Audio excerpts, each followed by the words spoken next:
ভেতরে এসেই দেখি ব্লাউজ পরে বিছানায় বসে আছে। সেই ব্লাউজটাই পরেছে যেটা আমি তাদের বাড়ি থেকে এনেছিলাম। আমি বললাম, তুমি হাঁটু গেড়ে বসো। আমি খাটে বসে আছি আর খালা আমার সামনে হাঁটু গেড়ে বসে আছে। সেদিন রাতে যা হলো তা কোনোদিন ভুলব না। আমার নাম সজীব। অল্প বয়স থেকেই আমার বয়স্ক মহিলাদের প্রতি এক ধরনের আলাদা টান থাকত। স্কুল জীবন থেকে ওইসব সিনেমা দেখায় আসক্ত ছিলাম। এক সময় সিনেমা দেখতে আর ভালো লাগতো না, ইচ্ছে করত বাস্তব জীবনে কিছু করতে। তাই আশেপাশে যখনই কোনো বয়স্ক মহিলা দেখতাম তাদের নিয়ে কল্পনা করতাম। তখন ডিসেম্বরের মাস। মা প্রতি বছর ডিসেম্বর মাসেই আমাকে নিয়ে গ্রামের বাড়ি যান। সেবারও গিয়েছি। আমার খেলা বা ঘোরাঘুরি করার মতো কেউ সাথে ছিল না। তাই আমি ঘরে একা বসে বসে ফোন টিপতাম আর মাঝে মধ্যে ঘর ফাঁকা থাকলে ফোনে সিনেমা দেখতাম। একদিন আমাদের বাড়িতে আমার খালা আসে। আমার খালা আমার আম্মুর চেয়ে 3 বছরের ছোট। তখন আমার খালার বয়স প্রায় 40 বছর। আর কথা মাঝে মাঝেই রাতে বা গোসলের সময় কল্পনা করি। এইবার খালা আর খালু বাড়িতে এসেছেন। মায়ের সাথে টাকা পয়সার ব্যাপারে কোনো কথা হচ্ছিল। আমি তখন খাটের কোনায় বসে ফোন টিপছি। খালা বলল, আপা, সজীব তো এখানে সারাদিন ঘরে বসে ফোন টিপে, আমাদের সাথে চলুক, ঘুরতে পারবে আশেপাশে। মা আমায় জিজ্ঞেস করল, কিরে, যাবি নাকি তোর খালার সাথে একটু ঘুরে আয়, সারাদিন ঘরে বসে থাকার চেয়ে ভালো লাগবে। আমি বললাম, আচ্ছা ঠিক আছে। মায়ের সাথে কথাবার্তা শেষ করে আমি খালা খালুর সাথে রওনা দিলাম তাদের বাসায়। তারা তাদের গাড়ি দিয়ে এসেছিল। গাড়িতে করে আমরা 3জন বেরিয়ে পড়লাম। খালা খালু সামনের 2 সিটে বসেছেন, আমি পেছনের সিটে। বাড়িতে পৌঁছাতে প্রায় 1.5 ঘন্টা সময় লাগলো। আমার 2জন খালাতো বোন আছে। একজন আমার চেয়ে 4 বছরের বড়, অন্যজন 5 বছরের ছোট। তারাও বাসায় ছিল। খালা আমাকে বলল, তুই তো রাতে একা থাকতে পারিস না, আমার আর তোর খালুর সাথে থাকিস। আমি সম্মতিসূচক মাথা নাড়ালাম। খালার বাড়িটা লম্বা টিন শেডের বাড়ি। 2 মাথায় 2টি খাট। এক খাটে খালা খালু থাকে, আরেক খাটে 2 বোন। পুরো বাড়ি একটাই অংশ, আলাদা রুম করা নেই। বাড়ির ভেতরে গেলে রান্নাঘর।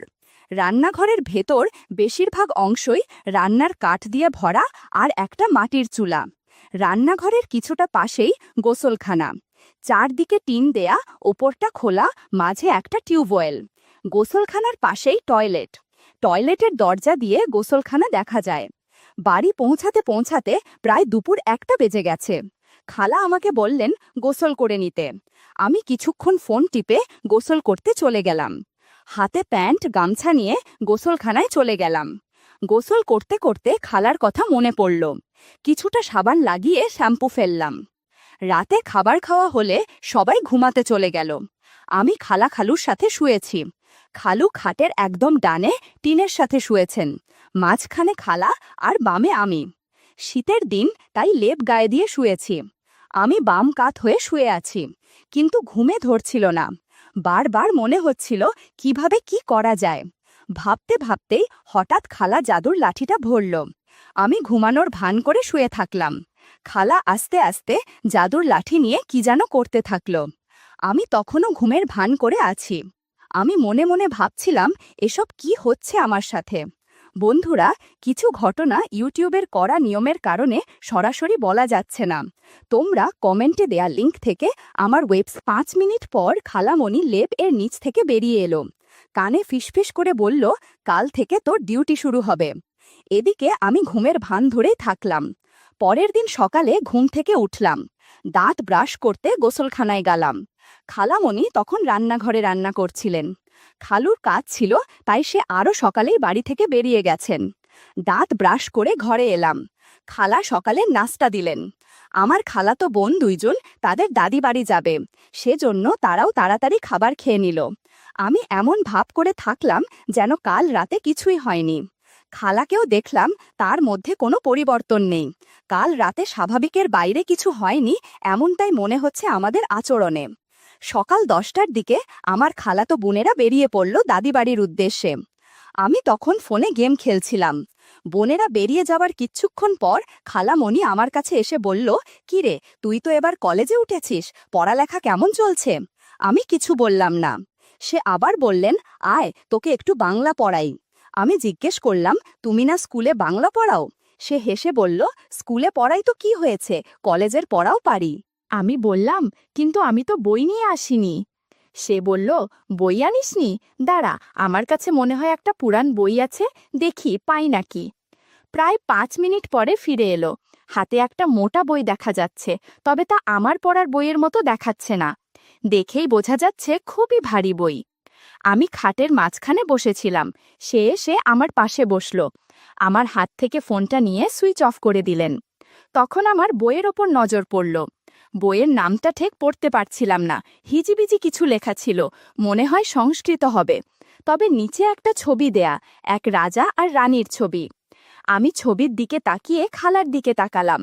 খালা বলল, আয়, আজ তোকে কাজ করা শেখাবো।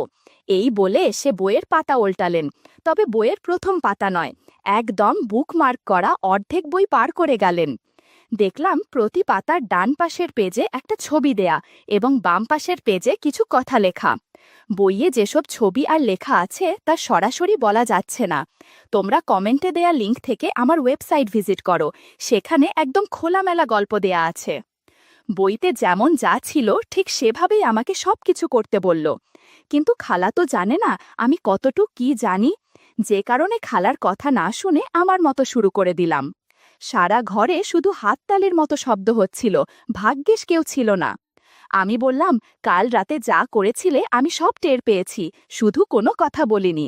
এখন যেহেতু তুমি নিজেই সুযোগ করে দিয়েছ, সেহেতু আর পিছপা হওয়া যাবে না। খালু মনে হয় কিছুই পারে না, না হলে তুমি আমার সাহায্য চাইতে না, ঠিক না? খালা ভালোভাবে কথা বলতে পারছিল না, শুধু হুম হুম করে যাচ্ছিল। কিছুক্ষণ আশীর্বাদ করার পর যখন প্রসাদের সময় হয়ে গেল প্রায়, আমি বললাম, খালামণি, প্রসাদ তৈরি হয়ে গেছে। খালা ব্যস্ত হয়ে বলল, এই প্লিজ ভেতরে না বাবা, না হলে সমস্যায় পড়ে যাব, তুই প্রসাদ আমার মুখে তুলে দে। আমি বললাম, আচ্ছা ঠিক আছে। এরপর খালাকে আশীর্বাদের প্রসাদ দিলাম। অনেক তৃপ্তি করে প্রসাদ খেলো। এরপর জিজ্ঞেস করলাম, এর আগে তোমাকে কেউ আশীর্বাদ করেনি? খালা বলল, না রে, আমার এত সাহস নেই রে বাবা, লোক লজ্জা বলেও কিছু আছে নাকি? আমি বললাম, আজ থেকে তাহলে আমি শুধু আশীর্বাদ করব তোমাকে, অন্য কাউকে লাগবে না। খালা বলল, তুই ছাড়া আর কে আছে আমার বলো তো? আমি বললাম, খালু কি দোষ করেছে? খালা বলল, তোর খালু আগের মতো নেই, আমার দিকে ভালোভাবে খেয়াল করে না। আমি বললাম, আচ্ছা খালামণি, ঢাকায় ফিরে গেলে তুমি একা থাকতে পারবে, তখন কি করবে? খালা জবাব দিল, তোর সাথে আমি যখনই একা সময় পাবো তখনই আমি তোর সাথে দেখা করব। একটু পর আমি গোসল করে ঘরে আসলাম। খালা বলল, শোন, আমি তোর বোনদের ফোন করে বলে দিয়েছি ওরা আজ দাদি বাড়ি থাকবে, তুই ওদের খাটে থাকবি, তোর খালু ঘুমিয়ে পড়লে আমি তোর কাছে চলে আসব। এই বলে খালা গোসলে চলে গেল। আমি গোসলে থাকা কালে খালা বিছানার চাদরও পাল্টে ফেলেছে আর ব্লাউজ পেটিকোটও ওয়াশিং মেশিনে দিয়েছে। খালা তাড়াতাড়ি গোসল থেকে ফিরে এলো। কিছুক্ষণ পরেই দরজায় খালু কড়া নাড়ল। খালা আর আমি স্বাভাবিক হয়ে গেলাম, যেন খালু কোনো কিছু বুঝতে না পারে। এরপর খালা দরজা খুলা দিল। রাতে খাওয়া দাওয়া শেষ করে 9টার দিকে শুয়ে পড়লাম। গতকাল রাতের মতো খালু খাটের বাম পাশে ওয়ালের সাথে শুয়েছে, খালামণি মাঝে আর আমি ডান পাশে। শুয়ে শুয়ে অপেক্ষা করছি কখন খালু ঘুমিয়ে পড়বে। অপেক্ষা করতে করতে আর ভাল লাগছে না, খালু ঠিকমতো ঘুমিয়ে পড়েছে কিনা বোঝা যাচ্ছে না। আমি খালার কানে ফিসফিস করে বললাম, ওই খাটে চলো। এই বলে আমি আস্তে করে লেপের নিচ থেকে বেরিয়ে গেলাম। খালামণিও আস্তে করে খাট থেকে নেমে এলো। গ্রামের বাড়ি, তাই খালামণিলা রাতে লাইট অফ করে না, তাই আজ খালা আগে লাইটটা বন্ধ করে দিলেন। ঘর পুরো ঘুটঘুটে অন্ধকার হয়ে গেল। আমি আমার ফোনের ফ্ল্যাশ লাইট জ্বালালাম। এরপর দুজন অন্য খাটে এলাম, খাটের পাশে বসলাম। এরপর ফোনের লাইটটা বন্ধ করে দিলাম। খালা ফিসফিস করে বলল, লাইট বন্ধ করলে দেখবি কিভাবে? আমি বললাম, দেখা লাগবে না, হাঁটু গেড়ে বসো, এক্ষুনি তোমাকে গান শেখাবো। আমি খাটে বসে আছি আর খালা আমার সামনে হাঁটু গেড়ে বসে আছে। আমি ঢোল বাজাচ্ছি আর খালা গিটার বাজাচ্ছে, মাঝে মধ্যে চেঁচামেচিও করছে। আমি ভয় পেয়ে গেলাম যে খালু মনে হয় উঠে পড়েছে। একজন আরেকজনের দিকে তাকিয়ে খালু উঠে পড়ল কিনা বোঝার চেষ্টা করছি। খালুর কোনো সারা শব্দ নেই, বুঝলাম খালু ওঠেনি। এরপর আবার গান শুরু করলাম। খালাকে বললাম, আস্তে খালা, বেশি চিৎকার করো না। 10 মিনিট ভালোই চলছিল, হঠাৎ করে খালা চেঁচিয়ে উঠল। বুঝতে পারলাম চেঁচানোর কারণ কি। আমি বললাম, এ কি করলে তুমি এত তাড়াতাড়ি করলে কেন? খালা বলল, তুই অনেক ভালো গান পারিস তাই তাড়াতাড়ি হয়ে গেল। চিৎকারে এবার খালু উঠে পড়বেই। আমি আবার কান পেতে থাকলাম, কোনো সাড়া শব্দ নেই। হাঁপ ছেড়ে বাঁচলাম। খালা উঠে বসে বলল, চল এবার শুয়ে পড়ি, তোর খালু উঠে পড়লে আমাদের জানে মেরে ফেলবে। কাল দুপুরে তোর খালু চলে গেলে আমরা আবার গান বাজনা করব। এরপর দুজনে সব কিছু ঠিকঠাক করে বিছানায় খালুর পাশে গিয়ে শুয়ে পড়লাম। সকালে উঠে মন খারাপ হয়ে গেল। মা ফোন দিয়া বলেছে আমকে আজকে ঢাকা ফেরত যেতে হবে। আমি খালামণিকে জিজ্ঞেস করলাম, খালা, আমরা ঢাকায় গেলে আবার কবে করব? খালা জবাব দিল, তোর সাথে আমার যখনই দাগ হবে তখনই করব, বুঝলি? আমি ব্যাগপত্র গুছিয়ে নিচ্ছিলাম, তখন খালা এসে বলল, এই নে, এই দুটো রাখ। দেখলাম খালার হাতে দুটো ব্লাউজ। আমি জিজ্ঞেস করলাম, এগুলো দিয়ে কি করব? খালা বলল, আমার স্মৃতি হিসেবে রেখে দে, যখন আমার কথা মনে পড়বে তখন কাছে রাখিস। আমি সেগুলো ব্যাগের কোনায় একটা পকেটে রাখলাম, যেন কেউ না দেখে। সেদিন রাতেই আমি ঢাকা ফেরত এলাম। জীবনে প্রথম এমন অভিজ্ঞতা হয়েছে, তাই আরও ইচ্ছা বেড়ে গেছে। তবে কার সাথে বন্ধুত্ব করা যায় সেই চিন্তা করতে লাগলাম। আমরা একটা 10 তলা বাসার 3য় তলায় থাকি। 5ম তলায় একজন মহিলা থাকে। মহিলা প্রায়ই আমাদের বাসায় আসতো আগে, এখনও মাঝে মাঝে আসে। মহিলাটা দেখতে খুবই সুন্দরী আর আকর্ষণীয়। খালার মতো খুব বেশি স্বাস্থ্যবান নয়, তবে একদম চিকন তাও নয়, মাঝামাঝি ধরনের। গাছের জাম্বুরা বেশ সুগঠিত আর সুস্বাদু। কলোনির সবাই তাকে খুব পছন্দ করে। যখন হাঁটাচলা করে তখন যে কারোর মন কেড়ে নেয়। ঢাকায় ফেরত এসেছি 2 দিন হয়েছে। মহিলার সাথে এখনও দেখা হয়নি, তবে তার প্রতি একটা টান আছে। কলোনির অন্যান্য ছেলেদের থেকে জানতে পারি আন্টির নাম রোকসানা, বয়স 40 বছর। তার হাজবেন্ড দেশের বাইরে চাকরি করে। তার একটি ছেলে ও একটি মেয়ে আছে। আমাদের বাসায় নতুন ওয়াইফাই লাইন নিয়েছি, কিন্তু ওনার বাসায় ওয়াইফাই নেই। তাই একদিন উনি আমাকে ডেকে বলে, আমি কি তাকে ওয়াইফাই পাসওয়ার্ড দিতে পারবো কিনা। আমি তো এই দিনটার জন্যই অপেক্ষায় ছিলাম। আমি আর দেরি করলাম না, সেদিনই ওনার বাসায় যাই। বাসায় তখন মেয়ে ছিল। মোবাইলটা আমার হাতে দেয়। আন্টি আমাকে চা খাওয়ার জন্য বললে আমি না করি, শুধু বলি 1 গ্লাস পানি হলে চলবে। আমার হাতে পানি এনে দেয়। তখন একটা জিনিস খেয়াল করলাম, আন্টি একটু আগে গোসল করে বেরিয়েছে। অসম্ভব সুন্দর লাগছিল আন্টিকে। আমরা কিছুক্ষণ বসে গল্প করছিলাম। হঠাৎ জিজ্ঞাসা করলাম, আপনাদের ওয়াশরুমটা কোন দিকে? আন্টি আমাকে বাথরুমটা দেখিয়ে দেয়। আন্টিদের ঘরে বাথরুম একটাই। বাথরুমে গিয়ে বের হয়ে যাওয়ার সময় লক্ষ্য করলাম হ্যাঙ্গারে কিছু কাপড় ঝোলানো আছে। বুঝতে বাকি রইল না এগুলো কার। আমি কাপড়গুলো হাতে নিলাম, দেখলাম এগুলো একটু আগের রাখা কাপড়। এগুলোর ভেতর থেকে একটা ব্লাউজ নিলাম, বাথরুম থেকে বেরিয়ে গেলাম। তাদের ওয়াইফাই পাসওয়ার্ড দিয়ে বাসায় গিয়ে আর দেরি করলাম না, সোজা আমার বাথরুমে ঢুকে পড়লাম। তার আন্টিকে কল্পনা করতে শুরু করলাম। এরই মাঝে খালার কথাও খুব মনে পড়ছিল। কিছুক্ষণ পর শ্যাম্পু ফেলে বেরিয়ে এলাম। দিন দিন আন্টির প্রতি ভালোবাসা আমার আরও বেড়ে গেল। আমার মাথার ভেতরে সারা দিন শুধু তার চিন্তা ঘোরাফেরা করে। একদিন সিদ্ধান্ত নিলাম আন্টিকে মনের কথা বলে দিব। যেমন ভাবা তেমন কাজ। আন্টিকে একদিন বলি, আন্টি, আপনার সাথে আমার কিছু কথা আছে। আন্টি বলল, হ্যাঁ বলো। আমি বললাম যে পার্সোনাল কথা, যদি কিছু মনে না করেন আমি আপনার মোবাইল নাম্বার চাই। উনি কিছু না ভেবেই মোবাইল নাম্বারটা দিয়ে দিল। আমি বাসায় এসে রাতে আন্টিকে ফোন করি। ফোনে আমি কিচ্ছু বলিনি, শুধু বললাম কালকে আপনার সাথে একটু দেখা করতে চাই। আন্টি 6-9 চিন্তা না করে রাজি হয়ে গেল। পরের দিন বিকেলে আন্টিদের ফ্ল্যাটের সামনে যাই। আন্টি ভেতরে যেতে বললে তার মেয়ে কোথায় সেটা জিজ্ঞেস করি। আন্টি বলল মেয়ে বান্ধবীর বাসায় গেছে। আমি ভেতরে না গিয়ে দরজার সামনে দাঁড়িয়ে সরাসরি বলে দেই, আমি আপনাকে ভালোবাসি। আন্টি হেসে বলল, তুমি মনে হয় পাগল হয়ে গেছো। আমি বললাম, হ্যাঁ, আমি পাগল হয়ে গেছি শুধু তোমার জন্য। আন্টি বলল, আমি জীবনে ভাবিনি তোমার কাছ থেকে এ ধরনের কথা শুনব। আমি সম্পর্কে তোমার আন্টি হই, তাছাড়া কেউ যদি জানে কলোনিতে আর মান সম্মান থাকবে না। উনি কোনো অবস্থাতেই রাজি হলে না, শুধু এটুকু বলল, আমার 2টো সন্তান আছে, হ্যাঁ, তুমি আমার ভালো বন্ধু হতে পারো। আমি আর কোনো কথা না বাড়িয়ে বাড়িতে চলে আসলাম। পরে চিন্তা করলাম, আগে বন্ধুত্ব করি, আস্তে আস্তে সব কিছু করা যাবে। সময়ের সাথে সাথে একজন আরেকজনের সাথে সব কিছু শেয়ার করতাম। আমি প্রায় সময় কিছু না কিছু গিফট করতাম। একদিন আন্টি দেখে জিজ্ঞেস করলাম, বাসায় কেউ আছে কিনা। সে বলল, কেউ নেই। আমি বললাম, আমি কি বাসায় আসতে পারি? সে হেসে বলল, হ্যাঁ আসো। ভেতরে গিয়ে কিছুক্ষণ গল্প করলাম। সুযোগ বুঝে বললাম, তুমি তো গত 5 বছর যাবৎ একা আছো। স্বামী ছাড়া এতটা সময় একা কাটা সত্যি খুব কষ্টের। তাছাড়া সব মহিলাদের কিছু আকাঙ্ক্ষা থাকে, কিন্তু লোকলজ্জার জন্য কিছু করতে পারে না। আন্টি আমার দিকে অপলক দৃষ্টিতে চেয়ে আছে। আন্টি ইমোশনাল হয়ে বলল, একমাত্র তুমিই আমার কষ্টটা বুঝতে পেরেছ। রাতের পর রাত একা কাটানো আর ভালো লাগে না। আমি আন্টিকে সান্ত্বনা দিলাম। ধীরে ধীরে আশীর্বাদ করতে শুরু করলাম।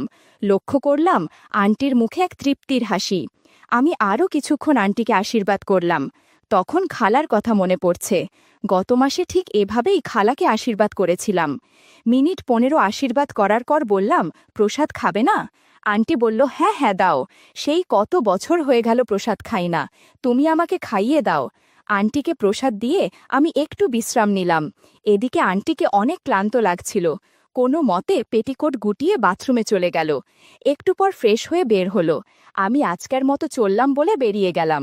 বিকেলে একা একা ভালো লাগছিল না। খালা আমাকে যে ব্লাউজ দুটো দিয়েছিল, সে দুটো আলমারি থেকে বের করলাম, সাথে আন্টির বাড়ি থেকে যেটা এনেছিলাম সেটার বের করলাম। এগুলো দেখে খালা আর আন্টিকে কল্পনা করছিলাম। এমন সময় দরজায় বেল বাজল। মা দরজা খোলার পর দেখতে পেলাম রোকসানা আন্টি এসেছে। এই সময়ে আন্টিকে দেখেই ভয় পেয়ে গেছি, কারণ তখন আমার ঘরে আম্মু ছিল। উনি এসে আমার সাথে কথা না বলে আম্মুর সাথে গল্প করা শুরু করল। কিছুক্ষণ পর আম্মু আন্টিকে বলল, আপনি একটু বসুন, আমি আপনার জন্য চা করে আনি। আম্মু কিচেনে যাওয়ার সাথে সাথে আন্টি আমার রুমে চলে এলো। কোনো কথা না বলে আশীর্বাদ করতে বলল। আমি হচকিয়ে বললাম, কি বলছো আন্টি, এখন কোনো সময় হলো নাকি? আন্টি অনেক আকুতি মিনতি করতে শুরু করলো। আমি কোনো উপায় খুঁজে পাচ্ছিলাম না। আমার গলার পানি শুকিয়ে যাচ্ছিল তার কথা শুনে। আন্টি বলল, তোমার মধ্যে জাদু আছে বাবু। তুমি যা কাজ করেছো সেদিন, তারপর থেকে আমি তোমাকে ভুলতেই পারছি না। আমি বললাম, তুমি কি পাগল হয়ে গেছো? আন্টি বলল, আমি কোনো কথা শুনতে চাই না। এই বলে আবার আম্মুর রুমে চলে গেল। আমি কি করব বুঝতে পারছিলাম না। বেশ কিছুক্ষণ পর আম্মুর ফোনে কল আসে। ঘরে নেটওয়ার্ক পাচ্ছিল না, তাই ব্যালকনিরে চলে গেল। বিষয়টা বুঝতে পেরে আমি আন্টিকে আমার রুমে ডেকে আনি। সে কোনো কথা না বলে আমার রুমে চলে আসে। আমি বললাম, তুমি খাটের নিচে লুকিয়ে থাকো। আমি মাকে বলবো তুমি চলে গেছো চা খেয়ে, বেরিয়ে গেছো। আন্টি অবাক হয়ে বলল, তাহলে বের হব কিভাবে? আমি বললাম, রাত হলে আম্মু যখন ঘুমিয়ে পড়বে তখন আস্তে করে তোমাকে বের করে দেব। আজ আমরা অনেক মস্তি করব, গেম খেলব। একটু পর আম্মু আমাকে ডাক দিল। আমি আন্টিকে খাটের নিচে লুকিয়ে আম্মুর কাছে গেলাম। আম্মু বলল, কিরে তোর আন্টি কই গেল? আমি বললাম, ওনার একটু তাড়া ছিল, তাই চা খেয়েই চলে গেছে। আরও বললাম, আজ আমাকে কোনো ডিস্টার্ব করবে না, আমার কলেজের প্রজেক্টের একটা কাজ আছে। এই বলে নিজের রুমে চলে গেলাম আর দরজা লাগিয়ে দিলাম। ভেতরে এসেই দেখি আন্টি শুধু ব্লাউজ পরে বিছানায় বসে আছে। সেই ব্লাউজটাই পরেছে যেটা আমি আন্টিদের বাড়ি থেকে এনেছিলাম। আন্টি বলল, কি ব্যাপার, আমার এটা তোমার এখানে কেন? এজন্যই আমি এটা খুঁজে পাচ্ছিলাম না। আমি লজ্জা পেয়ে বললাম, আসলে তোমাকে খুব মিস করতাম, তাই তোমাকে না জানিয়েই এটা নিয়ে এসেছি। আন্টি বলল, ইস কি দুষ্টু হয়েছ রে বাবা, গেম খেলবে কখন? এখন বলেই ফুটবল নিয়ে খেলতে শুরু করলাম। আন্টি স্ট্যাম্প ধরে শুধু ওপর নিচ করছিল। অনেক আনন্দ হচ্ছিল গেম খেলে। বন্ধুরা, দাঁড়াও আন্টি ভ্যাজলিনের কৌটোটা নিয়ে আসি, আজ 2 দিকেই গোল দিব। আন্টি আমার কথা শুনে রেডি হয়ে গেল। রাত 11টা অবধি আমরা গেম খেলেছি। সারা ঘর এলোমেলো হয়ে গেছে। ওদিকে আম্মুও ঘুমিয়ে পড়েছে। তাই আন্টিকে বললাম, এখনই সময়, তুমি তোমার ফ্ল্যাটে চলে যাও। আন্টু যাওয়ার আগে বলল, আবার কবে গেম খেলবো?